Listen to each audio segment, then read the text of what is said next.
Something's fishy. Hey guys, I'm Shark Zone, and in today's video, I'll be giving you a beginner's guide to League of Legends and the basic concept everyone needs to know. I'll try my best to explain the game in the simplest way possible so that everyone can understand, and if I went back 4 years ago, this is what I would have wanted to see. So let's get started, assuming you passed the bot stage of the game, and now you have the option to play blind or draft pick. Whatever you choose, and it really comes down to preference, note that this is the stage in the pre-game where you choose your runes, summoner spells, and champion. Now what are runes, summoner spells, and champions, you may be asking yourself. Basically, to summarize it, summoner spells are special actives you can use in game, which will let you do things like run really fast for 10 seconds, heal yourself for some heal points, or give you a strong shield that blocks damage for 4 seconds. They have long cooldowns because a lot of the time they are important factors in the early game when it comes to getting kills or escaping your death. When you start off in the game, they give you a default ghost and heal option, but when you're level 7 and get flash, you basically take it on all champions. In the description below, I'll be leaving some great sources where you can find your specific champ's recommended runes, summoner spells, and items that are being used in high elo. Your runes are upgrades you give to your champ from the start of the game, but most importantly is your keystone. Your keystone is what is most important to the champ you play because it gives you the biggest power up, whether that's giving you extra damage when you do trades with electrocute, or when you poke a champ with one of your abilities, it deals a little bit of extra damage that stacks over time with Avery. Again, these runes are really important, and since for the most part you have no clue on what does what, I recommend you check some of the links in the description to help you out, and my personal favorite website is u.gg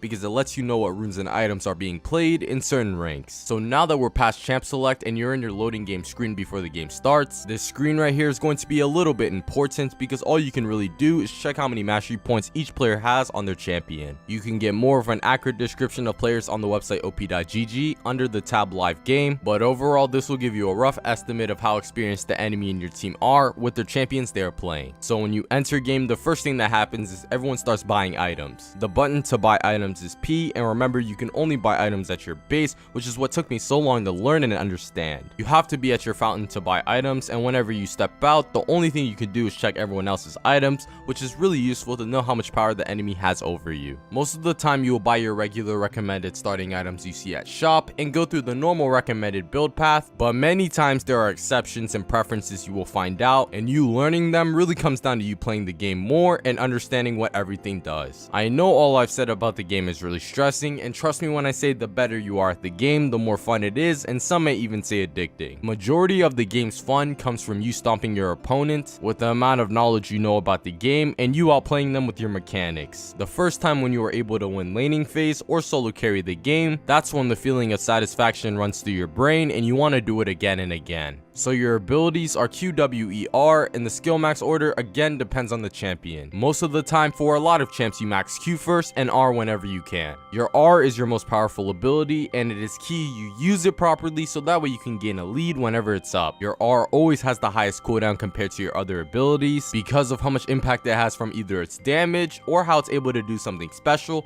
like let you roam to another side of the map in seconds like Twisted Fate. Just know that the important factor when it comes to kills is if someone's ultimate ability is up or flash. There are 5 roles in the game: top lane, jungle, mid lane, ADC, and support. There should be 1 person top like a tank, bruiser, or fighter, 1 person mid like a major assassin, 1 person in the jungle who is great at clearing monster camps and ganking lanes, and 2 people bot, which is the ADC who almost always does the most damage on the team, and the support who generally protects the ADC from assassins who focus them. There are so many champs to choose from in those roles, and I highly recommend you pick the cheapest one because those tend to be the easiest. You can buy your champs on your client in the shop and sort them out from lowest to highest. Blue Essence is the currency in League of Legends, and you can get more by playing the game and leveling up. If you are rich and have the money to spend, you can purchase RP, in which you could buy the champion directly. If you have hours on end to play the game, you can also buy Boost, which will give you more XP per match, making it so that you can level up quicker and get more Blue Essence that way. The only champ I would stay away from that is 450 Blue Essence is going to be Ryze because he's always getting changes, making it so that you never truly master him, and he's extremely difficult to play, especially if you are starting off in the game. If you do the tutorial, they let you choose a free champ you want from each class, like Darius for top lane, Misfortune for ADC,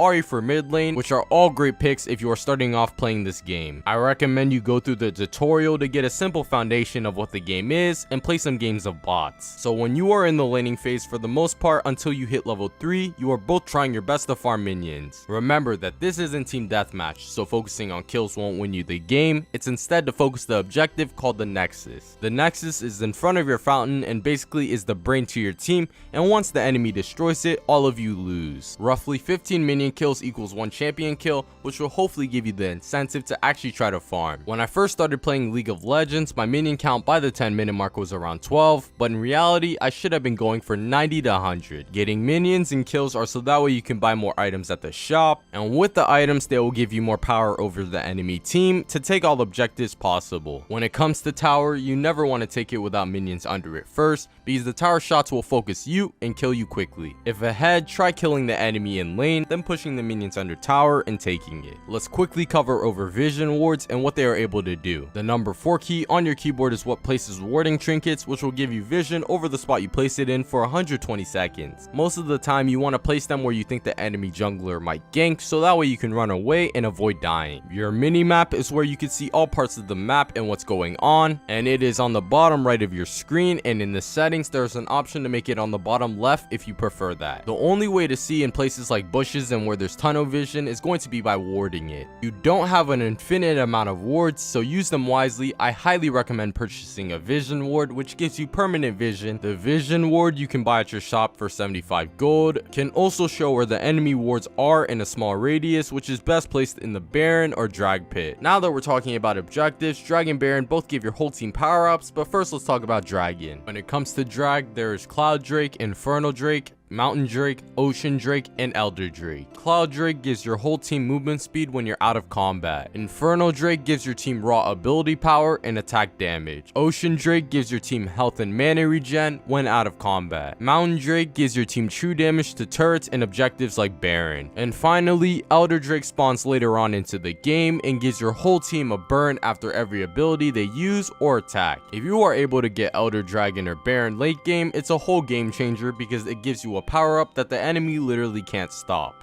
So Baron is simple, it gives your team gold when you kill it and makes minions empowered so that way they don't die easily, which makes it way easier to siege turrets in the late game. You need to take Elder Dragon or Baron as a team because pretty much no one is able to do it alone. When it comes to early game dragons in the jungle, most likely your jungler can solo it at level 6, but be careful that there's no wards on it because when soloing it at level 6 you will end up really low, making it easy for the enemy jungler to come by, kill you, plus take dragon. Smite is an important summoner spell in the jungle because it is the best way to secure camps when contesting it between two teams. It deals raw true damage to camps and monsters, plus gives a tiny heal to the jungler. The early game before the 14-minute mark or before the first item is purchased, how the game should be played out is lanes try to farm while the jungler goes for picks, killing laners and taking objectives. When everyone buys their first item, this is when teamfights happen over dragon and towers. Whoever wins these teamfights has the lead in the late game. Late game is past the 30-minute mark and when everyone has bought 2 or 3 items, and every death becomes crucial to losing the game because everyone's death timer is around 30 seconds,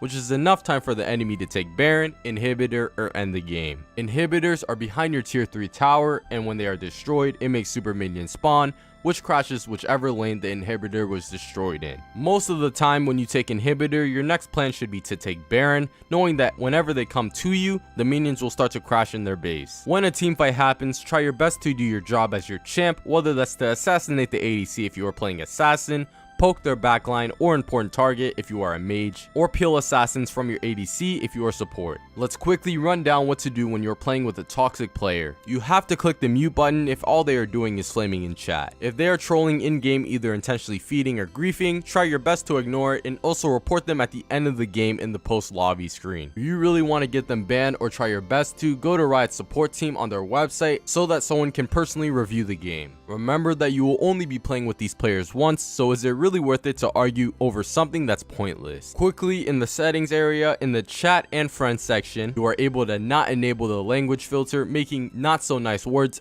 not censored with stars. For hotkeys, you can put things on quick cast, making your abilities activate on click instead of a sensor. Just click the button that says pressed upon pressing another spell and all make your keys glow with the electric. You can change your mouse speed under game setting, and under interface you need to copy these settings, making your HUD scale smaller and chat. The reason why you need to make your HUD scale smaller is because all it's doing is taking room up on your screen, and make your chat small so that way it's just readable. Make your minimap always as big as possible because it gives you so much information on what's happening on the map. Anyways guys, I really hope you enjoyed that video, and if you did, please smash that like button because it really make my day. If you have any questions, make sure to comment them below. Make sure to subscribe to see more like this in the future, and follow me on twitch.tv to watch me live. I'm Shark Zone, here with another video, and I'm out.